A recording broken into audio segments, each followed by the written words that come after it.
Tänase päevaga ma jäin väga rahule. Alustasin starte siis kas pinnendist või paadi poolt, et alati siis olin esimene väljas ja see on ka üks minu trumpidest, ma arvan. Ja 2 esimest sõitu läksidki väga hästi, et 7. ja 8. Aga siis 3. sõidus mõtlesin, et alustan natuke ülevalt poolt, paadi poolt ja kahjuks jäin sinna teiste taha kinni ja tänases ilmaoludega oli nii, et kui sa väga palju pidid pautima, siis sa kaotasid nii palju seda aega ja distantsi võrreldes teistega, et siis ma juba seal keskel olin ja natuke tagapool, et aga pole hullu, et üldiselt ikkagi väga hea päev.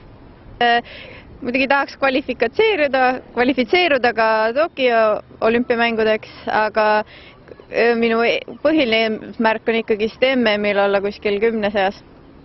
Olen valmistunud nii Eestis kui ka siin, et oli meil treeninglaager siis juuli keskel siin Aarhuses nädal aega ja siis kodus olen treeninud põhiliselt nii vee peal kui siis jõusaalis.